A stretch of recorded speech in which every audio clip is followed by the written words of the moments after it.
Hello, pup parents, and welcome to today's episode of the Perfect Pup Podcast. My name is Devin. I'm very excited for today's episode for a couple reasons. Number one, we're going to be talking about a topic that I think is really important for a lot of you pup parents, and that is potential mistakes and things you want to avoid when grooming your dog at home, which a lot of people might be doing right now because of COVID and other reasons.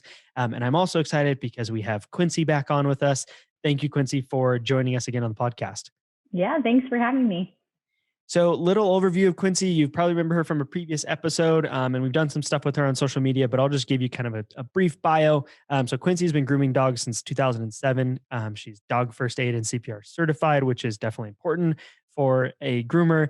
And she is also part of a lot of different grooming groups that are working in, especially here in Utah, where we're located, to just kind of improve the standards of the grooming industry, because it can be sometimes a weird, unregulated, strange things can happen. And, we've got to mention Quinci has won Groomer of the Year twice in Utah. So got to throw in that little, accolade, I guess. Anything Yeah. to add about who you are, about your bio? No, I feel like that hits a lot on there. So I think we're perfect. Yes. And for those on video, you can see Quincy's boxer in the back. He's just hanging out on that yellow. Right there. What's his name again? It's Hester. Hester. I love it. So Hester's joining us on today's episode. Maybe he'll have some feedback on this. So let's let's get right to it. So we're going to talk about, in a previous episode, we talked about what can happen if you don't groom your dog and why it's important to groom and that type of things, those types of things. In this episode, we want to talk about mistakes or things that can happen that you want to avoid. It'll just save you some headache in the long run. So before that, though, a lot of people listening to this, they probably are going to a groomer most of the time. But maybe, with COVID or their groomers booked up, they might be interested in trying to figure out how to groom at home. So what are some initial kind of tips or advice for people who are just getting started? Because that can be a little nerve wracking to say, oh, I'm going to take some clippers to my dog, or I'm going to trim their nails. It can be kind of terrifying. So what's some advice that you have for people just starting out with grooming their dog at home? Okay, so some of my do's. So I have do's and don'ts for you guys.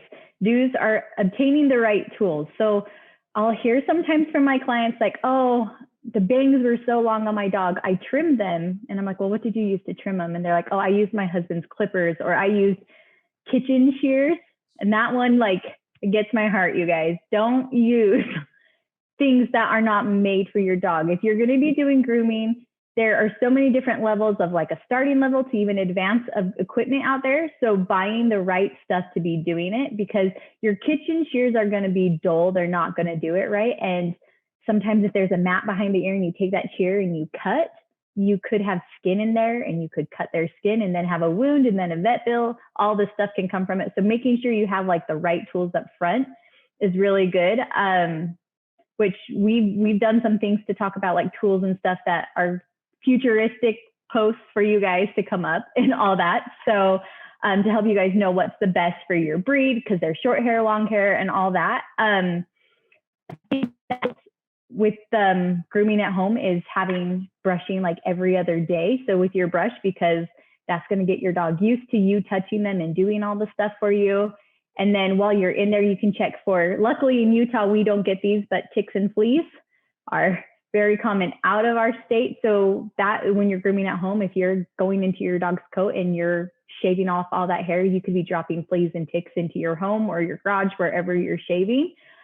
So by checking their coat every day, it helps with you guys prepping to do your at-home grooming, along with checking their pads to make sure there's no hair or any, right now, we're kind of in a weird season in Utah, but when snow does hit Utah, we get the snow salt. And so making sure that their hair and their pads are clean, so they're not getting burned by your neighbor who doesn't have a dog and is using non-pet friendly snow salt. And then just making sure that you have stuff that is going to help with cleaning their ears, brushing their teeth, and then that they're vet approved products. Because a lot of people think okay, my dog stinks, I don't have anything, but I have this shampoo that I use on my hair, so I'm going to use it on my dog. But what you don't know is the pH balances are different. So you could actually cause issue to your dog's skin and coat by using a different thing. So you want to make sure that if you're going into this, you're going into it prepared. You're going to have all the stuff that your pet needs to go right into it. Yeah, and I mean that makes sense. I think it's like a lot of things in life. If you try and kind of take shortcuts and just like, I've got something laying around, let me use that, it can end up in the long run costing you more money. That example you gave of using, kitchen scissors, they're not going to be sharp enough. You can cause more problems, and then you've got a vet bill. And it's like if you'd have just paid up front for, some tools that are actually specifically for dogs, you're going to be better off in the long run. And one kind of, Quincy kind of teased it here, but I'll give you guys another, I guess, a little more info. We just a couple weeks ago started filming an at-home grooming course that's going to be part of Pupford Academy. We're still a little bit of ways on that launching, but it's something to look out for because we're going to go super in depth on all of this with demonstrations and all that stuff. We wanted to give you guys this podcast episode to kind of get your mind thinking on that at-home grooming. So that's great advice. And again, get things that are for your dog. Especially, I'll mention it as well because it can be so problematic. If you're going to brush your dog's teeth, do not use a human toothpaste because most of them have xylitol, which is toxic for your dog. So again, get products that are specific for dogs. Great advice. So let's talk about, those are some of the do's. What are some of the common mistakes that you see? Because again, I think, a lot of people in their mind, it's like, well, I just got to cut the hair. Or I just need to, trim the nails or throw a toothbrush in there. Like, what are some of the major mistakes that you see people run into when they're first starting out? So the first one is the human products, just like you said with the toothpaste, using pet human shampoo instead of pet shampoo, and even like if your dog is stinky and you just want to spray something on them, like people have sprayed Febreze on their dog, they've sprayed their own perfume on their dogs, and there have actually been videos where it's like burned the dog's skin, and they've had to go into the vet because of how their pet reacted to it. So that is like the biggest thing, is making sure all products you use are either vet approved or pet approved. Don't, yeah, just it's not worth it, you guys. It's not worth it. The other thing that I see is when you are grooming, people just go for it. They don't research how to do it. They just say, oh, I have my husband shears, like I'm just going to go for it and take his beard trimmers and go at the dog. But if your dog is matted or has tangles and your clipper hooks it wrong and you're using the incorrect blade, or you don't have a guard on it, it could actually rip that skin open. So I've seen you see these things in our career where people share these things in groups where someone's like trying to get a mat behind the ear and they've taken the scissor and they just cut without feeling and trying to find if the skin is hooked into that mat or not.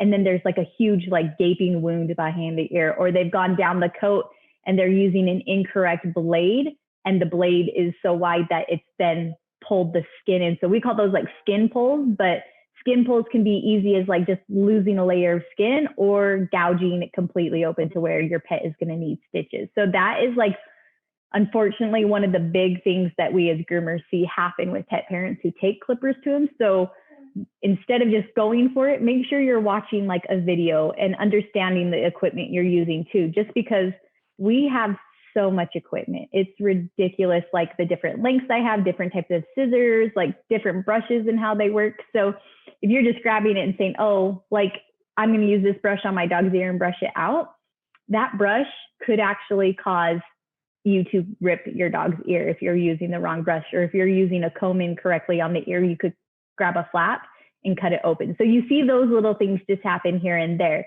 But when those happen, another thing to think about is if you do cut your dog, right? And we're all humans, things happen. Our pets are live moving beings too. So you can't control everything that happens. So are you prepared on the other side? Do you have things there to hurry? Do you have a first aid kit on hand for your pet to wrap them up and take care of them? Are you going to be able to get in your vet, or are you doing it on a Sunday when all the vets are closed? And so you're gonna have to go to the emergency vet. These are like little things in the back of your mind you should think about before you go for it. But those are kind of like the big things. Real quick on that. So you said, being prepared with, if a mistake does happen.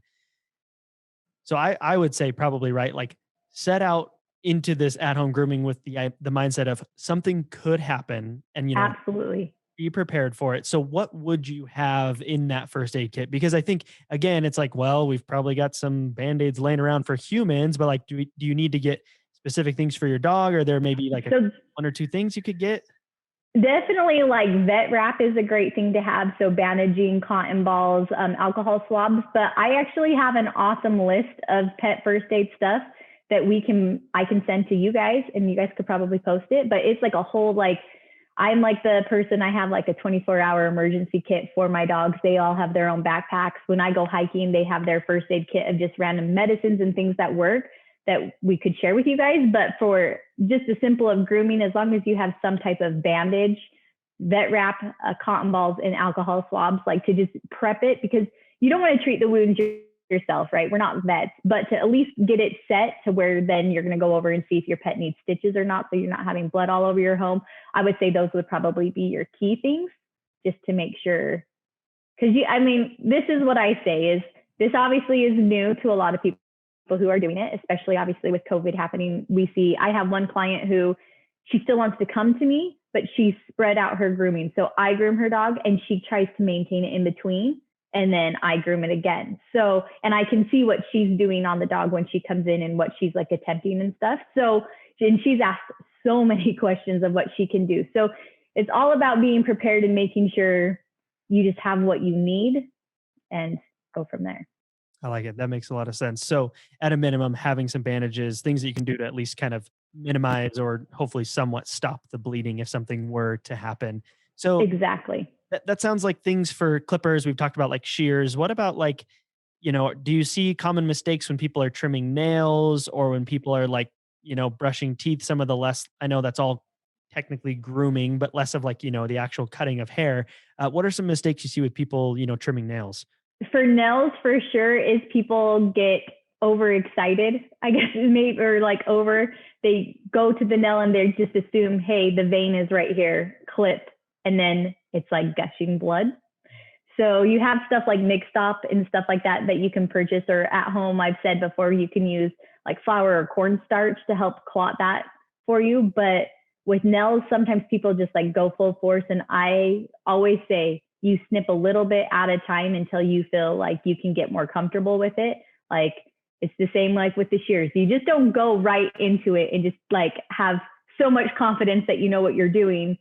You want to take it nice and calm and be patient with it, because that's how you're going to build up that skill to feel more confident in doing it. Especially with like my guy over there has black nails. Like if someone were to come up to him and take off, just a lot of like videos most of the time will say like, take off like half the length. If I took off half the length off of him, his veins would be bloody, you guys, like so much blood. It would be so bad because his nails are already short. And so I don't need to I just have to tip his nails. So tipping is key. So I see that a lot. I don't see much with teeth brushing. So teeth brushing, not too much you can do unless obviously you're using human toothpaste and all that stuff. I mean, while you're in there, you do want to be observant. If you're doing at-home care yourself, the nice thing about going to groomers is we find things on your dogs like that you may not know. Like when I say looking for fleas and ticks, I had one of my longest clients come in the other day with his dog, and I was shaving around his neck, and I saw a little black thing on him, and I was like, no. And so I stopped what I was doing and I looked, and his dog had dog lice.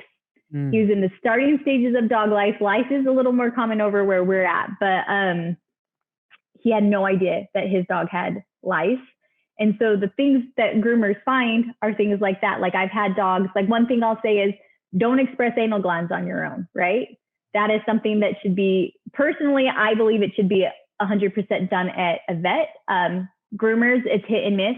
I'll always check them, but I don't express them if they don't need. Some groomers will always continually express them. That's a whole nother story we don't need to get into. But I had a client who came in and its glands had pretty much like a little, almost like marble-sized ball on the side, and it was really hard. And I went and told her, and she took it in, and her dog actually had cancer, and she didn't know. So if you're going to be doing things at home, the reason I see these things is because, listen, my hands are from the top of your dog's head all the way to its tail, all over its body, seeing things. And I notice things for my dogs who come every 6 weeks, 8 weeks. I see, oh, this growth is new. This wasn't here.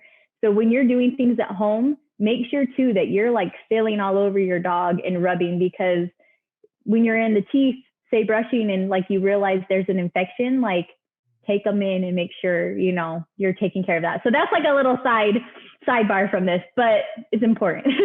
I think that's great advice. And I think that's something, again, like we talk about this a lot on the podcast. Like there's so many things to think about as a pup parent. Like sometimes, things just kind of slip through the cracks or by the wayside. But like that's one thing that I've really been, you've kind of impressed on me in our interactions is like, you got to just be aware of what's happening with your dog. And I think that comes back to like, you've talked about it, like taking time to just like pet your dog, have him lay on your lap and just pet him and like feel for different things, different problems that might have popped up, different growths, that type of thing. And Exactly. I want to emphasize that too again, because it sounds like kind of the overarching theme here of like if you're going to start grooming at home, it's start slow, right? Like whether it's the nails, whether it's like actually using shears to, trim your dog's hair, like start slow, especially with nails. Like it's a lot easier to start with just a little off versus trying to make it grow back right away. That's not really how. Exactly.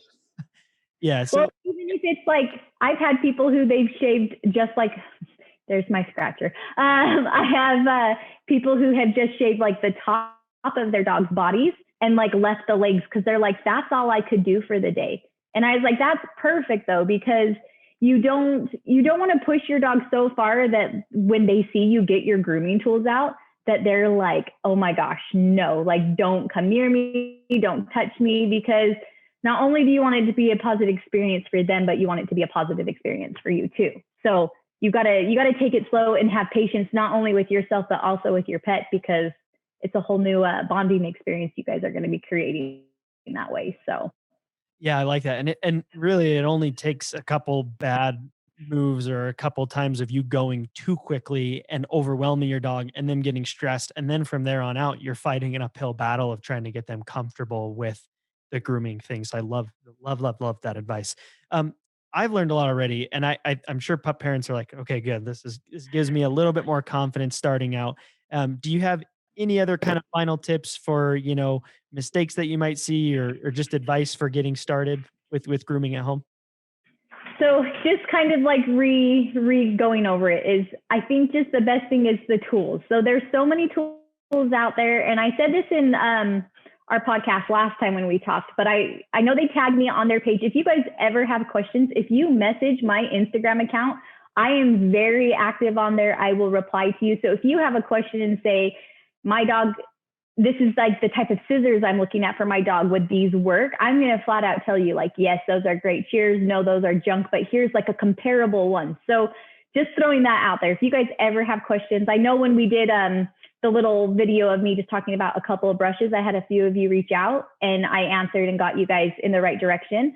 But I think just making sure that you have the right things for your pet and that you have patience, and maybe even just like a spot, like try to make it somewhere that's calm for them and maybe hang out there with them for a while before you start doing it. Even if it's something as simple as you guys just, if you're going to do it in your garage, you set up a little spot in your garage and you and your pup go out there and take some treats and just relax and pet them for a little bit and then work up to brushing.